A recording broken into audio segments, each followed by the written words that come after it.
Welcome to this session of Globe Summit, the Boston Globe's annual conference, and we're so glad to have you here at City Space. This morning we're going to be talking about the state of tech and how we're faring here in terms of jobs and in this somewhat tumultuous economic cycle for the tech sector. And we've got folks here in the audience, we have people online. Thanks for being here. I'm Beth Healy, Deputy Managing Editor at WBUR, and before that a longtime Globie. And with us today we have David Chang. David is General Manager of Expert Network at Hunt Club. He's a serial entrepreneur and an angel investor. And welcome, Lauren Jones. Lauren Jones is right in the nick of time. That's absolutely not easy to get through ComApp. Secretary of Labor and Workforce Development for the Commonwealth, and before that, she was with the Mass Business Roundtable. Thanks for coming. Thank you for having me. So as people in this audience know, it's been a bit of a rough period in tech. So we're going to dive in and explore some of the issues, and we'll leave time for questions. You can pull up Slido on your phone, and we have Jenna here who will sort through questions and send some our way. So David, let's turn to you. There's been some real upheaval this year, obviously, nationally in tech. Layoffs at Google, Amazon, Microsoft, Cisco just the other day. Are those headwinds affecting tech companies here in Massachusetts? And do you see any hot areas that are managing to thrive despite that? Thanks, Beth, for hitting the hard-hitting question right up front. So it'll wake us all up. So yes, it's sort of a limited impact. What we've seen is that despite the tons of news of doom and gloom, that the tech economy is actually quite strong. At last count, I saw roughly 8 open positions for every layoff that happened last year. And so just to put that into context, there are 8 open roles in technology for every 1 layoff. And so despite in the news having a ton of coverage around layoffs, whether they're big companies or small companies, there's a tremendous amount of demand in terms of just the workforce.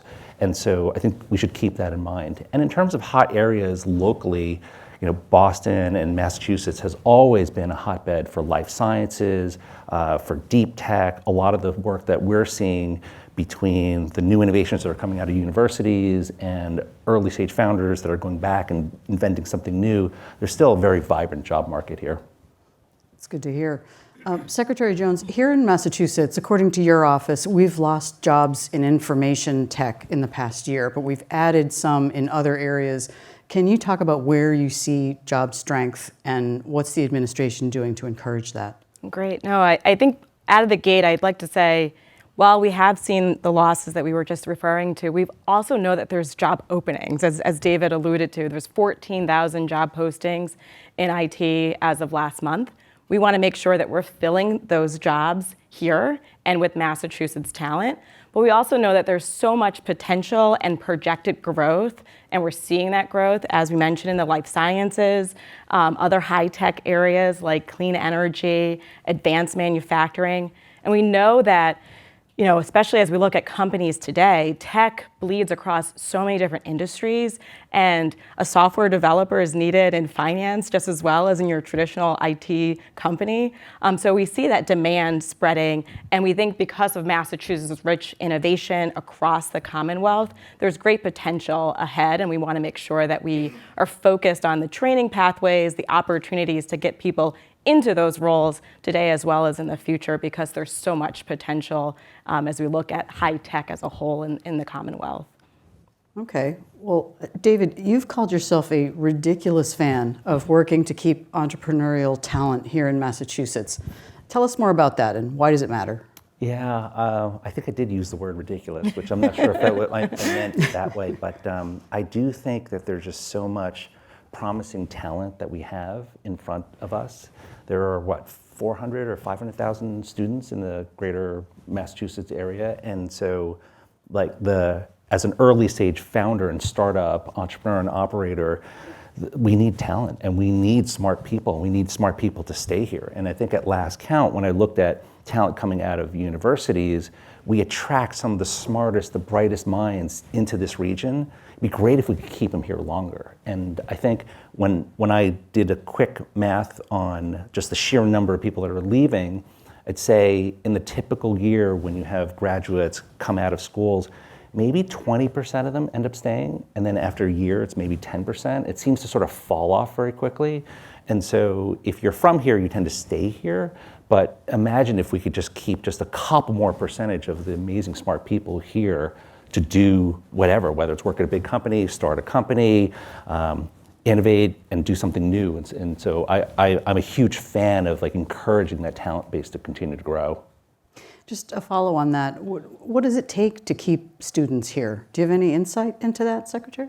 I mean, certainly there is rich talent that studies here, but we also know that, as you alluded to, there's talent that lives right in our backyard that goes to school K through 12 here and then continues to study in higher ed. And we also have pathways for students to pursue additional pathways beyond your traditional college path. To attract that talent to stay here after they may study in a four-year institution. We have such rich culture, we have job opportunities. You have Boston, but you also have Springfield, Worcester, the Cape and Islands. You have so much opportunity, and all of that's linked to jobs. And that could be a huge asset for being able to get people to stay here as we're able to promote jobs across the board, but certainly in tech, high-tech areas. And we want to make sure that Massachusetts feels like this welcoming place for students as they have many choices they can make after they graduate or are about to graduate. We want to make sure they feel connected and to this welcoming and rich community that we have across the Commonwealth, and they can then find an ease in finding that job opportunity because we want to have that talent here. We also want to make sure the talent that's growing up right here is able to access the jobs too. Yeah, and just speaking of connectedness, like we were talking in the green room about, wouldn't it be amazing if you had veterans who knew an industry to connect with like new people coming out of it? And so whether you've been doing something for 20 years or 2 years, there's a ton of commonality there. And what I'm finding is that, at least for students that are leaving, if they don't find mentors, if they don't find people that can take them under their wings, they'll go to other places. And so I think the stronger that we can break into some of the circles, the longer people will stay here. Internship programs, mentorship, connectivity is such a huge value. And I know there's great examples in Massachusetts for that, especially with the private sector in partnership with our academic institutions. And we can definitely do more to build on that. I think the Mass Cyber Center is a great example of trying to build a small pilot, but growing for mentorship to attract students to pursue and stay here in cybersecurity, just one example. And there's so much more that we can build on that across tech talent in general. We were talking too about dealing with sort of back to the office. What's the vibe on that in the tech world? I'd love to. Well, all right. So maybe we're a little bit of an aside. So we have an office in Boston. We have about 12 people, and what we found was the most junior members of the team are the ones that really want to be here, and so the original intent was, oh, why don't we just work out of a coffee shop every now and then? But because our team really wanted to be together and to build, we ended up getting an office space. And so I went from a thinking that I would be coming in twice a week kind of thing to suddenly 5 days a week. And so we may be an exception, but I've just seen how much more energy there is when you're live, and especially for this like new generation that may not have been in the workforce prior to the pandemic, this is a whole new change for them. And so personally, I'm a huge fan of it. Our team is benefiting tremendously from it. I know other companies that have a little bit more established are having some difficulty finding that balance. Many of them are trying the hybrid thing, right? Trying to figure out how many days do you come in, but there's some simple tactics that they can use to just maximize the collaboration that happens both in person and remotely. Does your staff come in?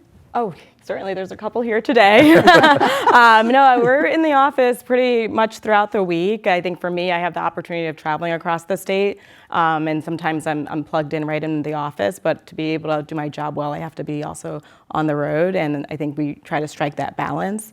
But I think also because of the pandemic and this new way of working, this future of work, if you will, is now very much here. And I think when you look at high growth industries like life sciences, advanced manufacturing, many of these roles require touching and being and physically in the office, in the labs, in the R&D facilities. And I think we want to make sure that we can continue to invest in those because we know those are truly jobs that have to happen in Massachusetts and by talent right here.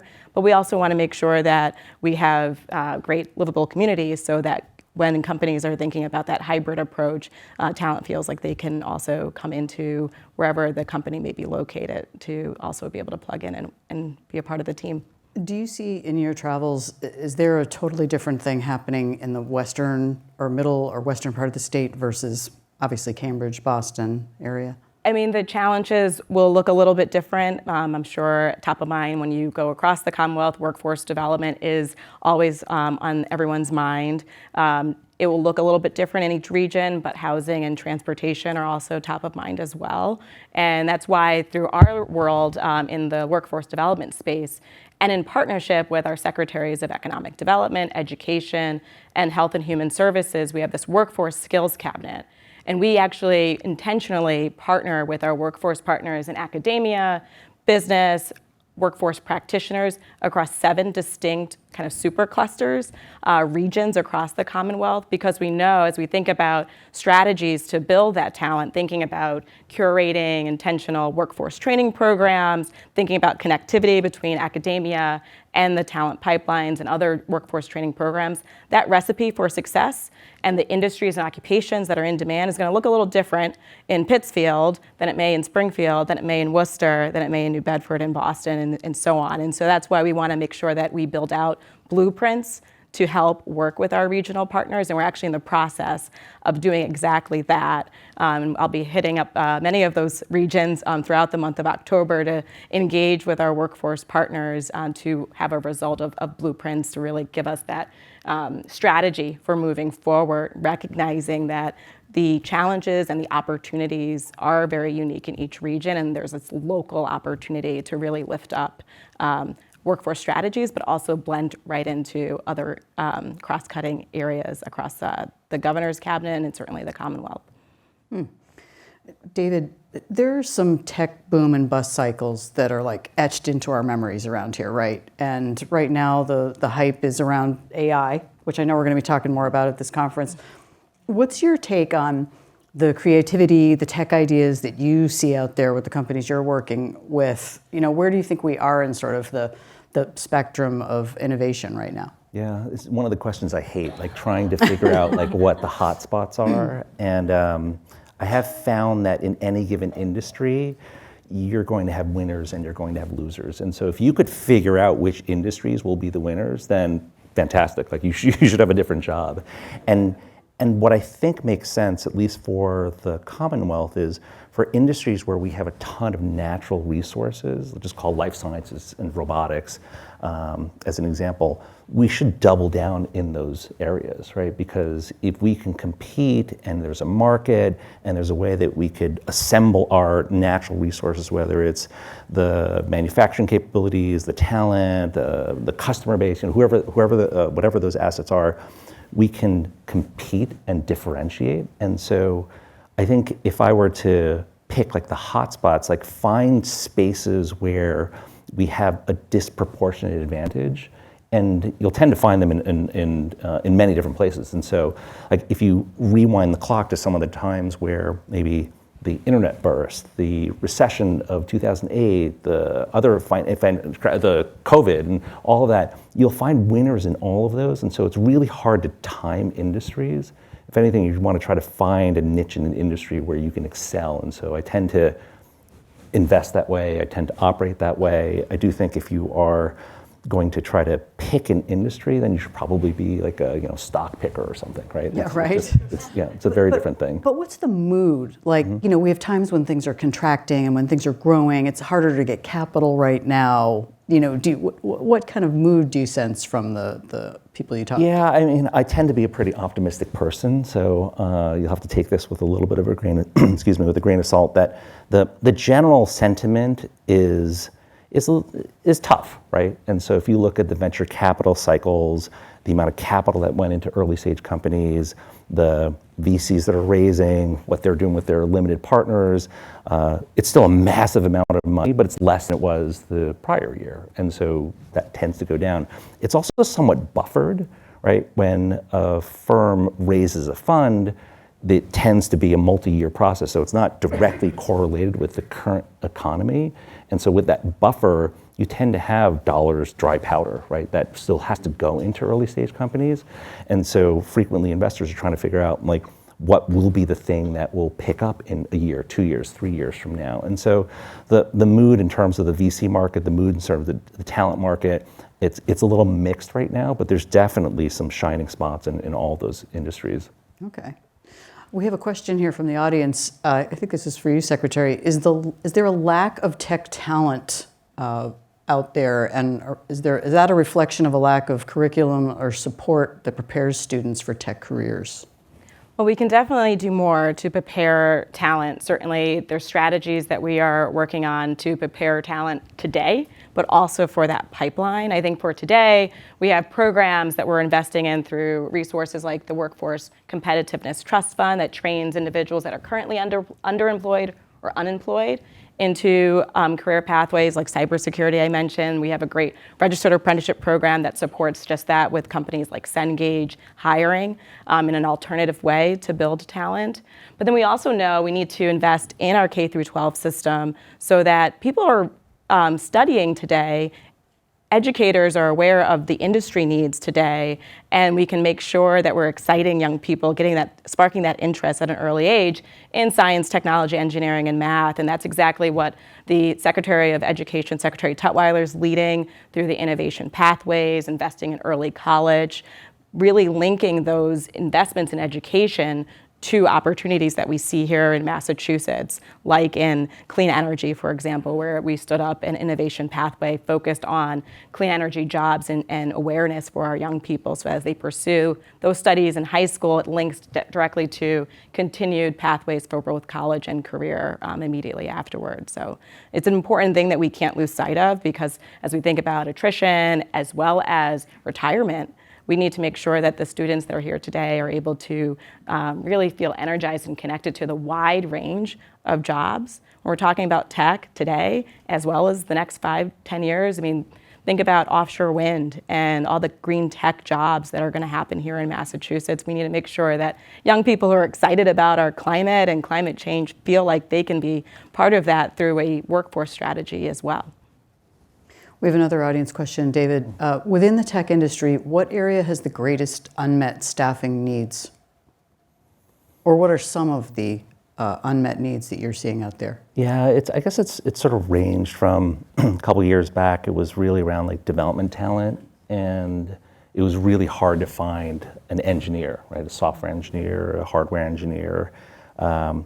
These days, it does seem like in terms of just talent, there's a little bit of an imbalance for individual contributors, where if you are an expert in a specific field and you're looking to, like, for example, move to another field, that those opportunities aren't 100% transparent. And so I do think when we look at early stage talent, some of those unmet needs, they shift over time. And as a company's risk profile goes from having to build to then having to sell, then it shifts over to the folks that know how to sell, right, and go to market. So it may be less about the engineers, it's more about who's the very first head of sales, who's the first channel partnership person. And so it does shift depending on the industry.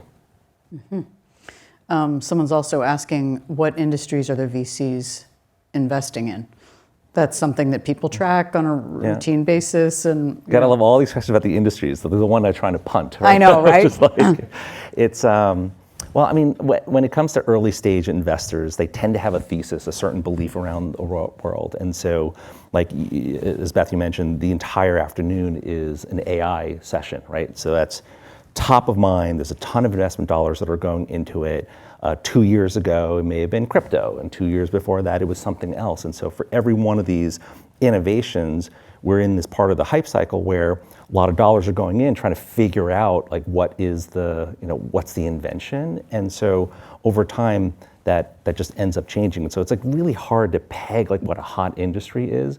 Because I suspect what will happen is that if you jump into a hot industry, 2 years from now it's no longer hot, and it takes 10 years for you to fully realize an investment. And so if you think about, like, right now it's 2023, imagine if you asked the question, like, what is hot in 2013? Right? You would not have been able to pick the industries that are hot today. And so I think it's really hard to do, I just wouldn't recommend people try to, like, game industries. And yet. You can try, but yeah. That's right. Secretary, someone's asking, could you comment on the cost of living here, and how does the cost of rent and housing affect our ability to keep talent? It's a challenge that is top of mind. I think coming into this new administration, it was something that Governor Healy and Lieutenant Governor Driscoll knew was going to be something we had to address right away, which is exactly why the administration stood up a new housing secretariat, and we have Secretary Augustus leading that work, focusing on not only the challenges that we're seeing in our shelters, but also focusing on housing production, because we know that the cost of living is high, and the cost of living includes housing and from ownership or rent, and we need to make sure that we are being proactive to address that, because again, it all links back to our people, the residents here, but our residents are the fuel that helps to drive our companies. They will be the pipeline, or they are the current workforce. We want to make sure that they feel like they can live as well as work here, and we need to make sure that we continue to embed those strategies, and it weaves right into our focus on workforce development as well. What does your office do related to people who've lost jobs or need to switch industries? That's a great question. We actually have a rapid response team that is really dedicated to make sure that when companies either alert us because of federal requirements, if a company lays off more than 50, they have to give us notification. But we also go proactive into our communities through our regional workforce boards. We have our mass hire regional workforce boards, 16 across the Commonwealth, 29 career centers across the Commonwealth. So as much as we can be proactive, our rapid response team likes to actually meet with the company before the layoff happens, so that we can try to provide resources to avoid the layoff, or make sure impacted workers have the resources they need. And then certainly if we have to react, then we will stand up job fairs, resume writing workshops, anything that a company would allow us to do in partnership with them. And then if we need to just direct them straight to the career centers, that's the next step. So as an individual may pursue unemployment benefits, or just are looking to re-engage with the workforce, to pivot within their career, to think differently about what pathway they want to pursue, our career centers are that resource, again, 29 across the state, trying to make sure that those are unemployed as well as underemployed are matched with our training programs that we have. I mentioned the Workforce Competitiveness Trust Fund that helps to upskill and train individuals. We also have career technical institutes that are plugged into our vocational schools to provide after dark training for adult learners. And then even for individuals that are currently employed, and an employer wants to lift up their workforce, help to retain that talent, but give them some new skills, retrain them, upskill them. Our Workforce Training Fund is an opportunity to be able to work with the state, but the employers are actually paying into this fund, so benefit for them to really help to pivot, especially as companies have to accelerate or adopt new technologies. That's a great way for especially small and mid-sized businesses to tap into that benefit that in turn helps their productivity as well as their existing employees. A follow on that for you, we're being asked, is there any consideration for older workers who are trained in tech but might need a more flexible situation? Does that come up? And they might need, whether that's hours, environment.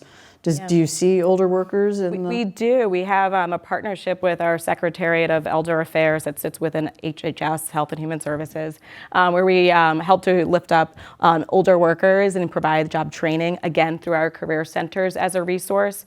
But we also see an older worker coming through programs. And so we have our registered apprenticeship program. I've seen anecdotes, but very valuable examples of individuals who have left the workforce. They went to care for a loved one, raise children, or for one reason or another want to now return back into the workforce. May have been a teacher, and now they want to go into technology. And a registered apprenticeship model can provide kind of the alternative route where they don't necessarily have to go back to school, but they can go through an accelerated learning of that classroom experience up front, maybe 8, 12 weeks in a classroom, followed by on-the-job training where an employer is investing in their success and can be a creative opportunity to gain skills in a faster way, especially for any worker. But if someone's trying to think about that investment in their education and a career path, that could be an opportunity for someone as well. Are you seeing some of these workers also come back in like a part-time basis where maybe it's not a full-time sort of role, but the notion of either like consulting or part-time, or like we sometimes call it like sort of portfolio life where they can do many things? Are you seeing more of that, or? I don't have the numbers on the top of my head, but I know certainly as a result of the pandemic, I think people started thinking a little bit more about their work-life balance, and some going into that consulting or kind of the gig economy opportunities, or just being able to stand up their own portfolio like you mentioned. But it's a great question and definitely something that we can always look into to make sure that we share more from our office on the trends where someone may be able to think a little bit differently and how they are able to contribute to our workforce. See that being just another great option for people. Definitely. David, do you also deal with companies that are retooling? Maybe they had a startup, but the founder got thrown out and there's new things happening. Do you deal with those companies as well? We do. We tend to work with companies that are in a growth phase. And so whether it's technology powered, oriented, or maybe a more established company that's doing something that's innovative, the retooling, the pivoting is something that happens very frequently, especially in their early stages. And so we help them think through what are their needs. And so if it shifts from if their key next step was, for example, inventing something, and they found that, okay, that product works, but we've got the wrong market, like we'll help them figure out what is that need going forward. And that often leads to a workforce change. Are there new ways that people are getting themselves in front of you? I mean, are they sending you TikToks instead of resumes? Or I did have to reluctantly create a TikTok account, but I have 0 followers and I have never posted anything. So I guess I'm just the lurker.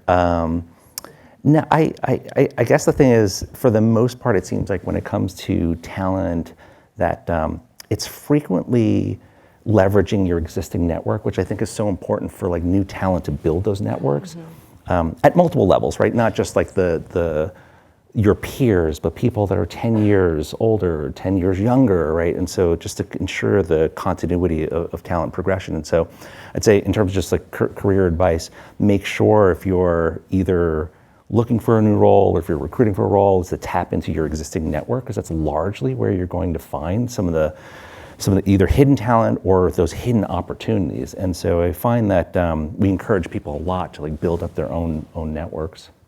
Makes sense. Secretary, we're being asked, is the cost of higher education a barrier to developing and retaining the workforce? Well, I mean, recognizing the cost of higher education, I think is one of the exact reasons why Governor Healy and Lieutenant Governor Driscoll stood up the Mass Reconnect program with the support of the legislature during the latest budget.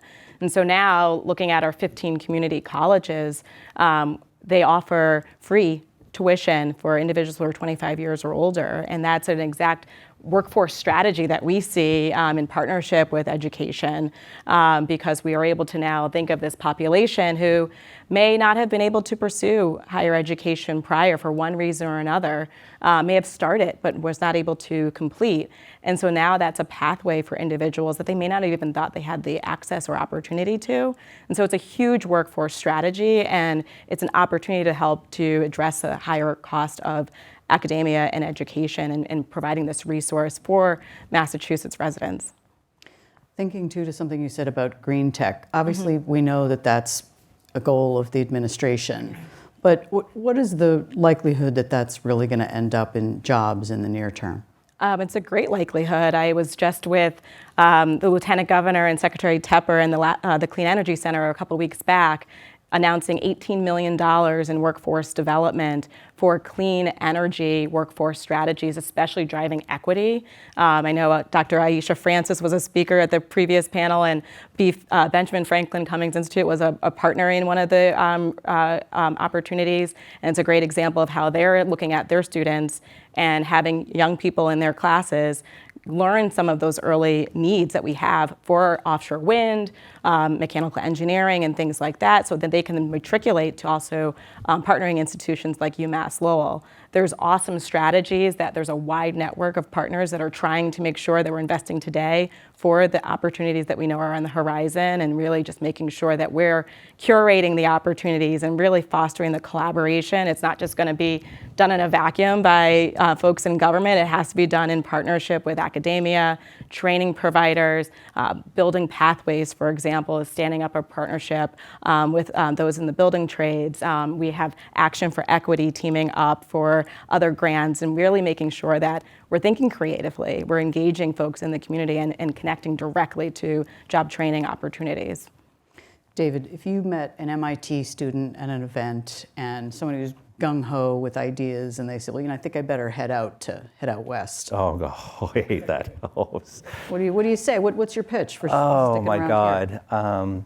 I think the main thing is to dispel that you have to go where the investor is. In the very, very early stages of a venture, that might be true, but it is so much more important that you find other co-founders, potential customers, the people that can help you build your venture. And so if it was an MIT student that's thinking about moving, we'll just say, to Silicon Valley, what I'd want to do with this person is to plug them into like super smart people that are here that are doing things within his or her field.